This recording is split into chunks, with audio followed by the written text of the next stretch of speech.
되십니다. 이런 제목으로 함께 말씀의 은혜를 나누려고 합니다. 여러분, 우리가 살아가는 이 시대를 우리가 무엇으로 비유할 수가 있을까요?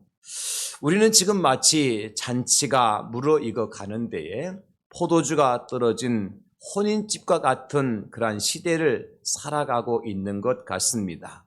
겉으로 보기에는 뭔가 풍성해 보이는데 속은 자꾸 비어가고 있기 때문에 그렇습니다.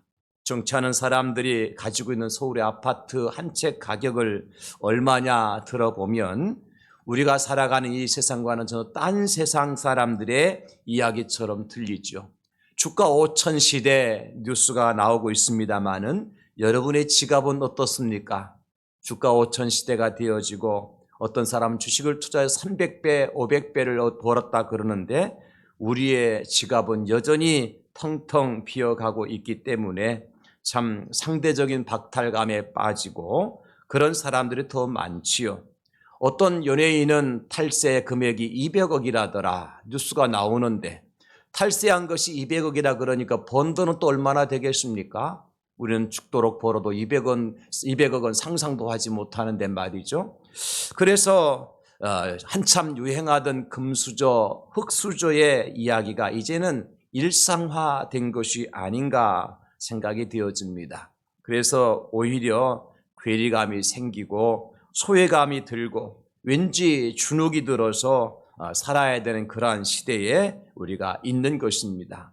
한쪽에서는 풍악 소리가 요란한데 다른 한쪽에서는 포도주가 떨어져서 어찌할 바를 모르는 그런 상황이 전개되고 있다고 하는 것입니다. 여러분, 그렇다 하더라도 혹시 여러분 중에 주식을 투자를 해서 금 투자를 해서 돈을 버신 분들이 계시거들랑은 축하드립니다. 그리고 그분들은 이제 전도 헌금을 조금 더 하시기 바랍니다. 이렇게 제가 말씀을 드리는 이유가 있어요. 우리 교회에서 이런 식으로 돈을 버신 분들이 거의 없다라고 판단이 되어지고 믿기 때문입니다. 어쩌면 추운데 손을 비비면서 호흡 불면서 몸을 녹이는 가운데에 한 달 한 달 고생해서 번 돈으로 생계를 꾸려가기도 힘든 분들이 아마 대부분일 거예요. 그러니 차라리 뉴스를 통해서 돈 번 사람들의 이야기를 듣지 않는 것이 나을 수 있습니다. 로또, 아파트 당첨이 뭡니까? 주식으로 300배 벌었다는 이야기가 뉴스가 무슨 소용이 있습니까, 여러분? 들으면 들을수록 마음 상하고 힘 빠지게 만들잖아요. 여러분, 그러므로 이 세상에 희망이 있습니까? 우리가 듣는 뉴스 중에 굿뉴스가 있나요? 사고와 사건과 그리고 재난과 전쟁과 다툼과 이별과 죽음에 대한 뉴스밖에 없잖아요. 그러니 세상에 우리가 무슨 소망이 있습니까? 무슨 희망이 있습니까? 우리에게 비춰오는 작은 빛이라도 비추고 있는지요? 그래서 오늘 저는 정말 원초적인 제목으로 하나님의 말씀의 은혜를 함께 나누려고 하는 것입니다. 어쩌면 여러분들이 식상해 하실 수도 있을 겁니다. 또 그 이야기냐고. 너무나 당연한 소리로 들으실 수도 있을 겁니다. 그러나 여러분, 지금이 또 그 이야기, 아주 지극히 당연한 말씀으로 돌아가야 될 때이기 때문에 오늘 이 말씀을 드리는 것입니다. 사랑하는 우리 성도 여러분, 여러분들에게 희망이 무엇입니까? 과연 이 어두운 세상을 살아가는 저와 여러분들에게 진정한 소망이 무엇입니까? 예수 그리스도이십니다. 예수 그리스도만이 우리의 진정한 소망이요 희망이라는 것이지요.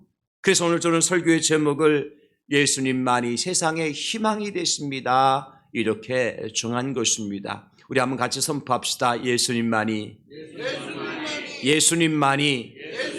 세상의 희망이 되십니다. 할렐루야. 오늘 본문 말씀 우리 함께 읽었습니다만은 너무나 잘 아는 말씀이죠. 예수님께서 공적으로 하나님으로서의 사역을 시작하시면서 맨 처음 행하셨던 기적의 현장을 기록해 주고 있어요. 갈릴리 가나의 혼례식, 혼인집의 잔치가 열렸습니다. 일반적으로 유대인들이 혼인잔치를 열게 되어지면 적어도 7일 동안 잔치를 연다 그래요. 그러니까 7일 동안 잔치를 하려고 할 것 같으면 얼마나 많이 준비를 해야 되겠습니까? 그런데 이 잔치집에 문제가 생겼어요. 무슨 문제냐면 포도주가 떨어지고 말았습니다. 아직도 잔치가 끝나지 않았어요. 대접해야 될 손님들은 많습니다. 그런데 포도주가 떨어지고 말았어요. 우리가 알기로는 전통적으로 포도주라고 하는 것은 기쁨과 즐거움을 상징하는 것이지요. 왜냐하면 포도주가 잔치 자리에 흥을 돋우고 풍성하게 만들어주는 역할을 하기 때문에 그렇습니다, 여러분. 그런데 그 포도주가 떨어졌다는 거예요. 아직도 대접해야 될, 아직도 손님들이 남아 있는데 말이에요. 여러분, 만약에 이 사실을 손님들이 알게 된다면 이 잔치집에 어떤 일이 벌어질까요? 잔치를 연 주인을 원망하겠지요. 그 잔치를 주관하는 오늘 본문에 연회장이라고 하는 사람이 있는데 쉽게 말하면 주방장과 같은 사람이겠죠. 얼마나 비난하겠습니까? 제대로 계산도 하지 못하고 잔치를 열었다고, 이렇게 포도주가 떨어질 걸 알면서도 준비하지 못했다고 말이죠. 특별히 이 결혼식의 주인공은 누구죠? 뭐니 해도 신랑과 신부 아니겠습니까? 사람들이 모인 목적이 뭐예요? 이 신랑과 신부를 축하하고 축복해 주기 위해서. 그런데 포도주가 떨어졌어요. 그럼 더 이상 신랑과 신부는 축하와 축복을 받을 수 없는 상황에 직면한 것입니다. 그런데 여러분, 오늘 이 잔치가 이렇게 실망스럽게 끝나지 않았다는 거예요. 오히려 나중에 온 사람들이 더 기뻐하고 즐거워할 수 있게 되었다는 것입니다. 다른 집에서는 경험하지 못한 놀라운 일들을 사람들이 경험했어요. 모두가 주인과 신랑과 신부를 칭찬하는 일이 일어난 것입니다. 그야말로 슬픔이 변하여서 기쁨이 되었습니다. 원망과 불평 대신에 칭찬과 감사가 흘러 넘쳤습니다. 저는 우리 교회가 여러분 모두가 2026년도에 이와 같은 하나님의 놀라운 기적을 체험하실 수 있기를 예수님의 이름으로 축원합니다. 그런데 여러분, 오늘 혼인잔치가 열린 가나의 혼인집은 무엇을 상징하느냐면 오늘날의 교회입니다. 교회. 단순히 가나의 혼인집을 이야기하는 것이 아니라 이 시대에 하나님께서 세우신 교회의 이야기를 하나님께서 말씀하고 계시는 거예요. 왜냐하면 예수님을 신랑으로 한 신부들의 모임인 교회죠. 우리 교회가 어떤 곳이냐? 예수님을 신랑으로 모신 신부들의 모임의 공동체잖아요. 그리고 교회는 특별히 포도주로 상징이 되어지는 예수님의 보혈의 은혜를 세상에 흘려보내고 나누어 주는 것이 교회이지 않습니까? 따라서 가나 혼인집은 단순한 결혼식장이 아니라 하나님께서 피로가 앞두고 세우신 교회를 의미하는 것이다. 그렇다고 할 것 같으면 여러분, 교회에서 포도주가 떨어졌다고 하는 것은 무슨 뜻일까요? 더 이상 교회가 세상에 기쁨이 되지 못한 상태가 돼버렸다는 것 아니겠어요? 교회가 더 이상 세상 사람들에게 구원의 기쁜 소식을 전하지 못하고 있다는 사실을 말해주고 있는 거예요. 세상 술에 취해 사는 사람들에게 진정한 구원은 예수 그리스도요, 그 십자가의 은혜로 말미암아 되어진다는 사실을 세상에게 선포하지 못하고 자랑하지 못하는 교회가 되어버렸다는 겁니다. 여러분, 이 얼마나 안타깝고 불행한 일이에요. 얼마나 답답하고 슬픈 일입니까? 교회가 교회로서 사명을 잃어버린 거예요. 교회가 존재해야 될 이유는 한 가지입니다. 세상에 희망이 되고 빛이 되라는 것입니다. 세상에 구원의 기쁜 소식을 흘려보내라는 것입니다.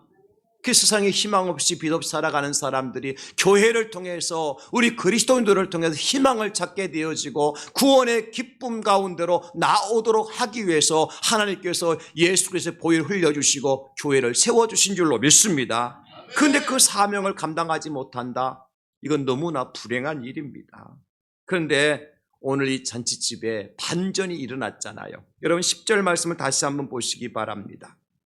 이렇게 기록하고 있습니다. 말하되 사람마다 먼저 좋은 포도주를 내고 취한 후에 낮은 것을 내거늘 그대는 지금까지 좋은 포도주를 두었도다 하니라.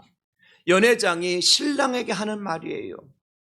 여러분, 신랑을 칭찬하는 말입니까? 책망하는 말입니까? 칭찬하는 말이죠. 사람들이 기뻐하고 있습니까? 슬퍼하고 있습니까? 기쁨을 이기지 못하고 있어요. 그 잔치집과 신랑과 신부의 미래에 희망이 보입니까? 아니면 캄캄한 날이 보입니까? 희망이 보이잖아요. 그렇다면 여러분, 어떻게 이런 일이 일어날 수 있었습니까? 어떻게 하면 우리 교회가, 어떻게 하면 세상에 슬픔이 아니라 기쁨을 줄 수 있을까요? 세상에 절망이 아니라 희망을 줄 수가 있을까요? 교회가, 그리스도의 신부가 된 우리 그리스도인들이 세상의 실망이나 좌절이 아니라 우리 2026년 우리 대양제일교회 표제처럼 세상에 희망을 주는 공동체, 그래서 세상 사람은 교회를 보면 희망을 노래할 수 있도록 어떻게 하면 그렇게 할 수 있겠느냐는 거예요. 오늘 본문을 통해 저는 세 가지를 분명히 말씀드립니다. 첫째는 예수님을 모시라고 합니다. 예수님 모시면 돼요. 오늘 이 잔치집의 1, 2절 보십시오. 사흘째 되던 날 갈릴리 가나에 혼인이 있어 예수의 어머니도 거기 계시고 또 예수와 그의 제자들도 혼례의 청함을 받았더니 그렇게 기록해주고 있습니다. 여러분, 혼인집은 아무나 초대하는 건 아니잖아요. 가장 먼저 우리 가족들, 친지 일가들을 초대할 거예요. 그리고 가장 가까이 지는 친구들이나 동료들을 초대할 겁니다. 그리고 이 잔치를 빛낼 수 있는 사람들을 초대할 거예요. 근데 지금 우리 예수님의 신분은 어떻습니까? 전혀 그런 상황이 아니었지 않습니까?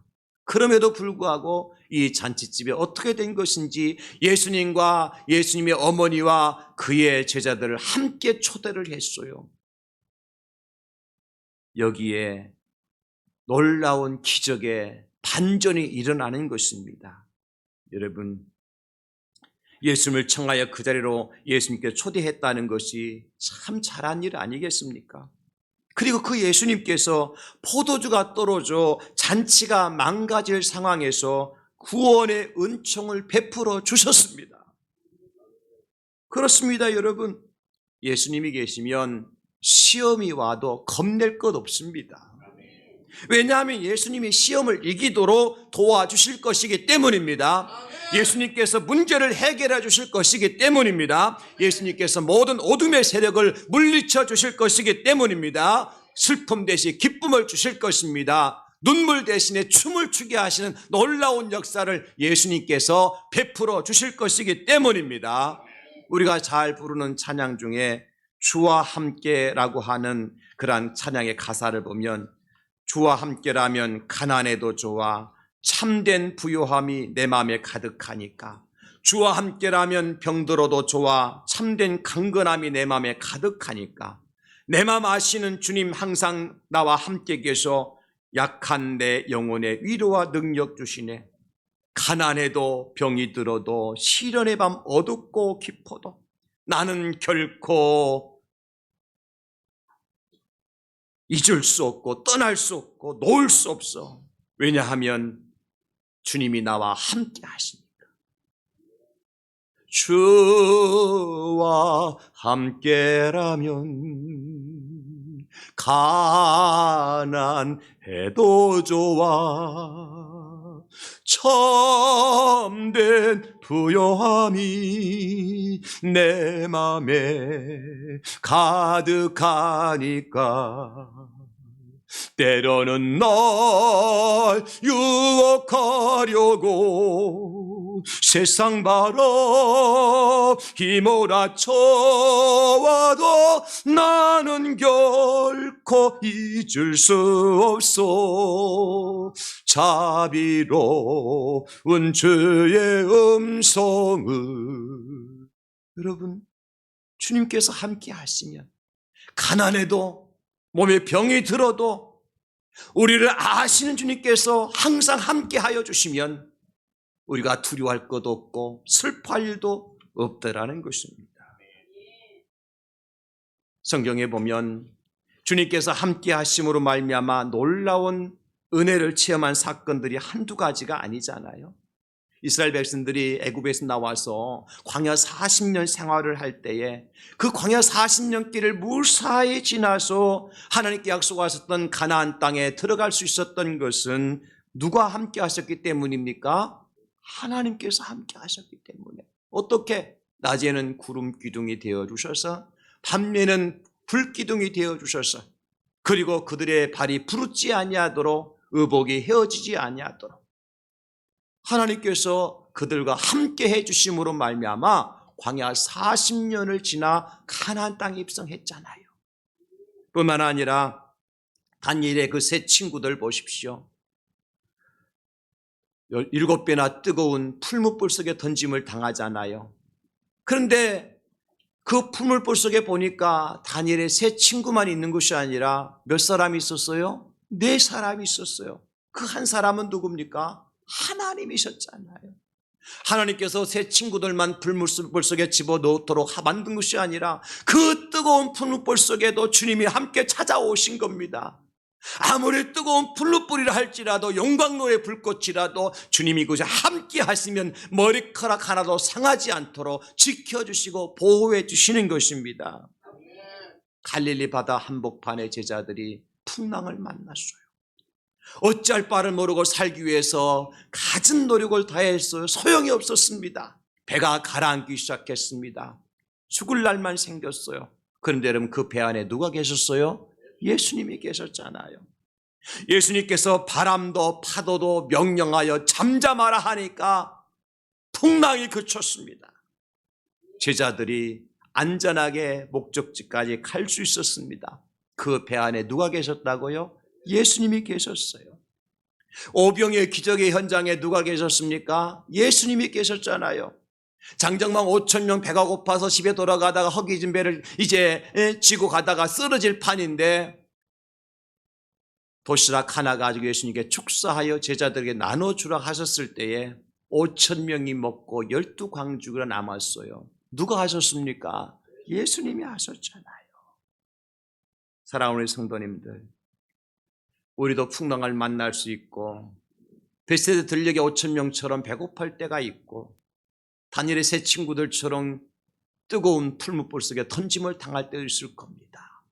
그러나 그때도 예수님이 나와 함께 하시면 우리가 예수를 모시고 있는 한 모든 문제를 풀어주시는 열쇠와 같은 분이 예수님이시기 때문에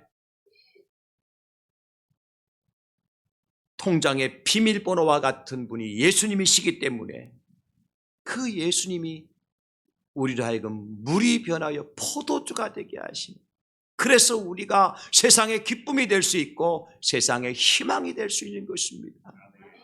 예수가 없는 교회, 예수가 없는 성도는 절대로 세상의 희망이 될 수 없어요.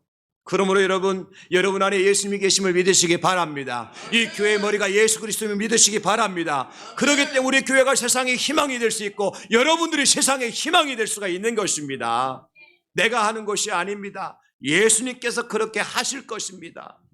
그 예수님을 모시고 예수님 때문에 세상의 희망이 되는 우리 교회 우리 성도들 될 수 있기를 다시 한번 예수님의 이름으로 축원합니다. 이사야 선자는 말씀해 주시잖아요. 41장 10절에 두려워하지 말라 내가 너와 함께 함이라. 놀라지 말라 나는 네 하나님이 됨이라. 내가 너를 굳세게 하리라. 참으로 너를 도와주리라. 참으로 나의 의로운 오른손으로 너를 붙들리라. 아멘. 예수님이 함께 계셔야 우리 손을 붙들어 주시지요. 예수님께서 함께 계시 우리를 도와주시지요. 예수님 함께 계시 우리 원수를 물리쳐 주시지요. 예수님과 동행하고 함께함으로 말미암아 2026년도가 정말 우리 교회가 성도님들이 세상에 희망이 될 수 있기를 다시 한번 예수님의 이름으로 축원합니다. 두 번째는 포기하지 말고 예수님께 맡기라고 하십니다. 오늘 본문에서 마리아의 믿음이 돋보이죠. 포도주가 떨었다는 소식을 접하고 마리아는 누구에게 달려갑니까? 예수님께 달려가서 포도주가 없나이다. 그러니까 예수님께서 뭐라고 말씀하세요? 여자여 그가 나와 무슨 상관이 있느냐? 아직 내 때가 되지 아니하였다라고 얘기하고 있어요. 이 말을 듣는 마리아 마음이 상처를 입었지 않겠습니까? 엄마가 아들에게 얘기했는데 아들이 말을 안 들어요. 그러면 엄마가 다른 방도를 구해야 될 거 아니에요. 연회장에 찾아가든지 아니면 포도주 이제 공장에 찾아가든지 사람을 보내든지 돈을 주든지. 근데 마리아는 그렇게 하지 않았어요. 누구를 포기하지 않았냐면 예수님 포기하지 않았습니다. 예수님 포기하지 않은 거예요, 여러분. 그래서 마리아가 뭐라고 얘기하죠? 하인들에게 예수님께서 무슨 말씀을 하시든지 그대로 순종해라. 그래서 예수님께서 뭐라고 말씀하세요? 하인들에게 물을 떠다가 물동이에 채우라. 하인들이 물동이에 물을 채웠어요. 그 물을 떠다가 연회장에게 갖다 주어라. 갖다 주었어요. 그때 어떤 역사가 나타납니까? 물이 변해서 포도주가 되는 역사가 나타났어요. 사랑하는 성도 여러분, 예수님을 포기하지 않는 한 잔치집에 다시 기적이 나타나는 거예요.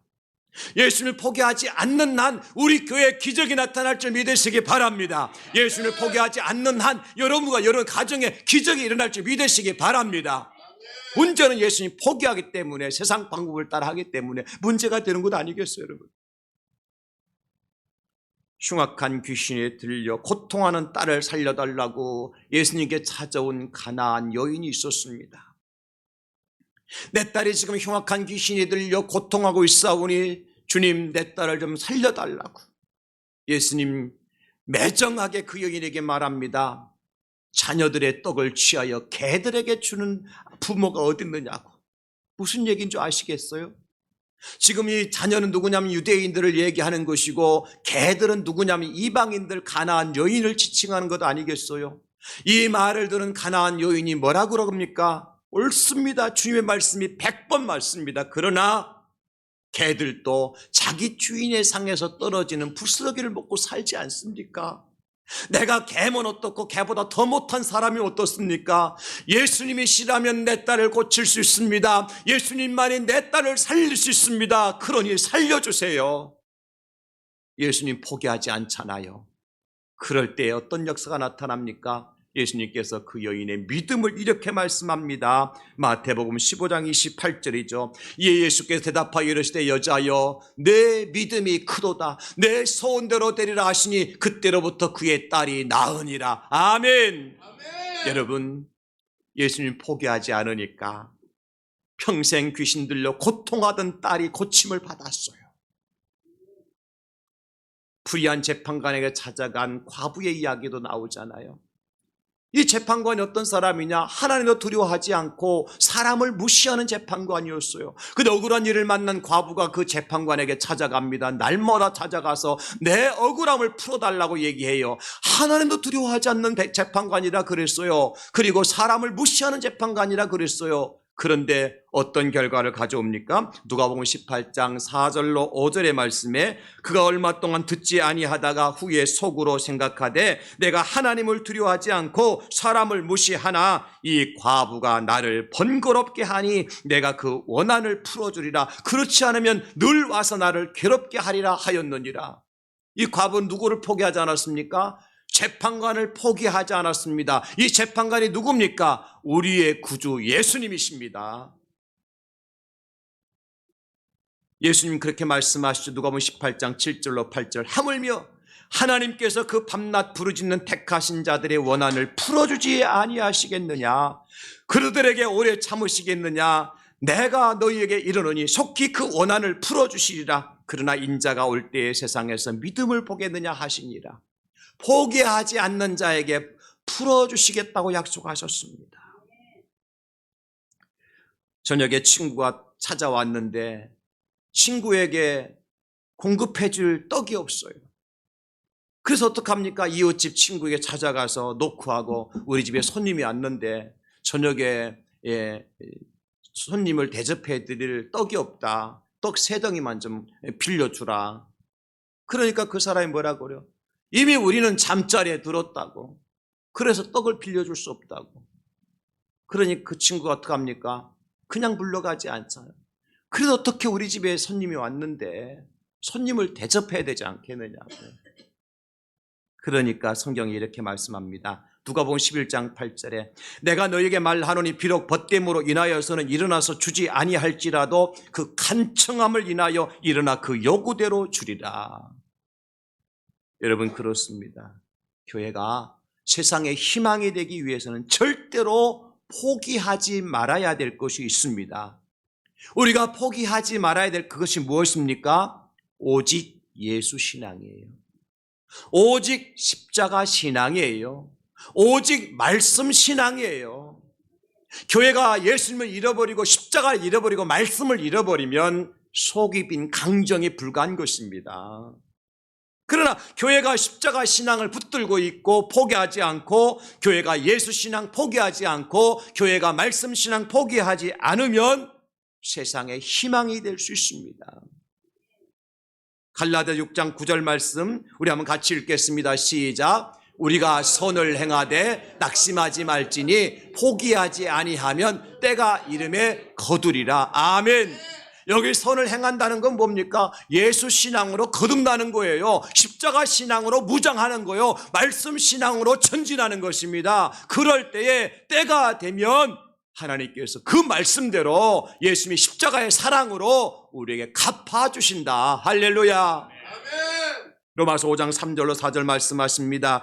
다만 이뿐 아니라 우리가 환난 중에도 즐거워하나니 이는 환난은 인내를, 인내는 연단을, 연단은 소망을 이루는 줄 알미로다. 소망이 무엇으로 시작되어져요? 인내를 통해서, 포기하지 않는 것을 통해서 소망이 이루어지는 것입니다. 데살로니가전서 1장 4절 우리 한번 같이 읽겠습니다. 시작. 그러므로 너희가 견디고 있는 모든 박해와 환난 중에서 너희 인내와 믿음으로 말미암아 하나님의 여러 교회에서 우리가 친히 자랑하노라. 아멘.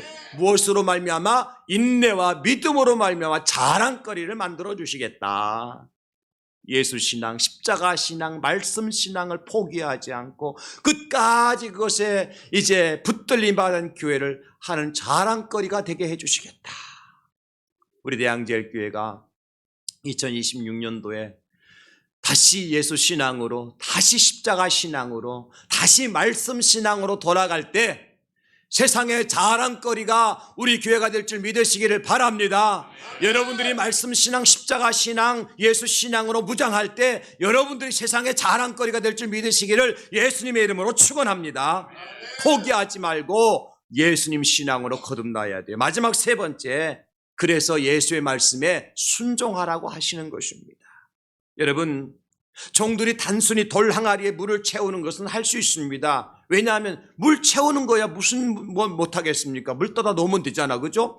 갖다 놓으면 그 물로 발을 씻든 손을 씻든지 아니면 설거지 하든지 쓰일 것 아닙니까? 그건 할 수 있어요. 그런데 뭐가 문제입니까? 그 물을 떠다가 연회장에 갖다 주라는 거예요. 종들은 알잖아요. 그거 뭔지. 맹물이잖아요. 발 씻을 통에다가 넣었던 맹물이잖아요. 그런데 그걸 갖다 연회장에 갖다 떠주라는 겁니다. 연회장에 보고 어떻게 하겠습니까? 종들을 때리든지 물바가지 밖에서 더 쓰겠습니까? 그런데 그 종들이, 하인들이 어떻게 했습니까? 떠다 주었습니다. 떠다 주었습니다. 주님의 말씀대로 그대로 순종했습니다. 그러자 어떤 기적이 일어났다고요? 물이 변하여 최고급의 포도주가 됐습니다. 사랑하는 성도 여러분, 이스라엘 백성들이 애굽에서 나와서 가나안으로 들어갈 때 홍해가 갈라진 기적을 체험했어요. 또 여리고성이 무너지는 기적도 체험했습니다. 사도 베드로는 밤새 한 마리 고기도 잡지 못했지만 그물이 찢어질 정도로의 고기를 잡은 기적도 체험했습니다. 이 모든 것들이 무엇을 통해서 이루어졌습니까? 순종을 통해서.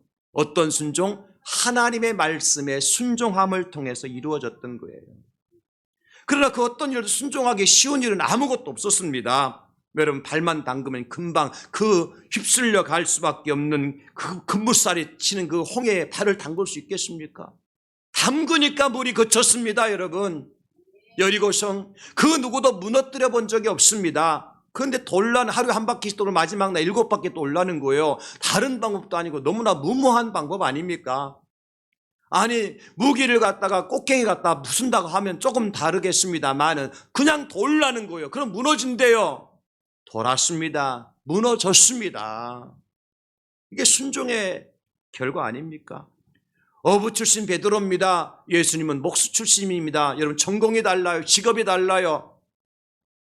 밤새 그물을 내떠올린 적이 한두 번이 아니었습니다. 그러나 그 새벽에 나타나 예수님께서 그물을 배 오른편에 던지라고 말씀하실 때 깊은 데에 가서 베드로가 뭐라 그래요? 내가 밤새 그물을 내돌려도 한 마리 고기 잡은 적 없지만 그 말씀에 의지하여 그물을 내리겠나이다. 사랑하는 성도 여러분, 오늘 하나님께서도 우리에게도 순간순간 말씀하실 때가 있을 겁니다. 가려고 그러는데 멈추라 그러고, 멈추려고 하는데 가라 그러고, 하고 싶은데 그만하라 그러고, 하기 싫은데 하라 그러고, 듣기 싫은데 들으라 그러고, 복음을 전하기 싫은데 두루다니며 복음을 전파라 그러죠. 원수 미워해도 그만인데 원수까지 사랑하라고 하시죠. 용서하라고 하시죠. 더 귀하게 여기라 그러시죠. 그럴 때 우리는 어떡하죠? 이런저런 핑계를 대면서, 이런저런 이유를 대면서 이리저리 피하여 가지는 않습니까?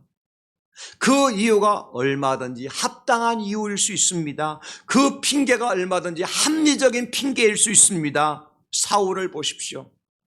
블레셋이 쳐들어왔습니다. 엄청난 군대를 통해 쳐들어왔어요. 막을 길이 없습니다. 하나님의 은혜가 필요했습니다. 그런데 그 당시 제사장이었던 사무엘이 길갈에 나타나지 않아요. 약속한 날이 됐는데 안 나타났어요. 급한 마음에 사울왕이 어떡합니까? 제사장 옷을 입고 자기가 하나님 앞에 번제와 화목제를 드려요. 왜? 이 나라를 구원해야 되니까. 지금 급하니까. 아니면 이스라엘 나라가 지금 블레셋에 먹히게끔 되어 있으니까. 나중에 사무엘이 돌아와서 뭐라고 합니까? 하나님께서 당신을 왕으로 세운 것을 후회하십니다. 또 한 번은 아말렉과 전쟁에서 가장 좋은 양과 소를, 염소를 살려가지고 잡아왔어요. 사무엘이 묻습니다. 왜 이걸 하나님 진멸하라고 그러셨는데 살려왔습니까? 사울왕이 얘기하잖아요. 백성들이 좋은 것을 다 가지고 왔는데 이거 하나님 앞에 제사 드리려고 가져왔다고. 얼마나 이유가 될 만하고 얼마나 합당한 그런 핑계입니까? 그런데 성경은 이렇게 말씀해 주고 있죠. 사무엘상 15장 22절에 사무엘이 이르되 여호와께서 번제와 다른 제사를 그의 목소리를 청종하는 것을 좋아하심과 같이 좋아하시겠나이까? 순종이 제사보다 낫고 듣는 것이 순양의 기름보다 낫습니다. 사랑하는 성도 여러분, 우리가 어떻게 피곤한데 새벽을 깨워 기도할 수 있겠습니까? 내가 쓸 돈도 부족한데 어떻게 이웃을 위해서 기부하고 헌금을 하고 이웃을 도울 수가 있겠습니까? 흔히 말하는 내 코가 석자인데. 맞잖아요. 여러분 코가 석자 맞잖아요. 내가 거짓말하는 거 아니잖아요. 그럼에도 주님께서 원하시면 어떻게 해야 될까요? 하나님 말씀에 순종하는 겁니다. 과연 교회가 세상에 빛이 되고 그리스도인들이 세상에 희망이 되는 방법은 하나밖에 없습니다, 여러분. 오직 하나님의 말씀에 순종하는 것밖에 없어요. 2026년도 우리가 말씀으로 시작했잖아요. 말씀을 많이 읽고 많이 들으시고 많이 암송하시는데 어떻게 해야 될까요? 그 말씀대로 순종하는 길밖에 없다. 하나님 말씀에 살아서 역사하시는 은혜를 체험하기 위해서는 하나님의 말씀대로 순종하는 길밖에 없다.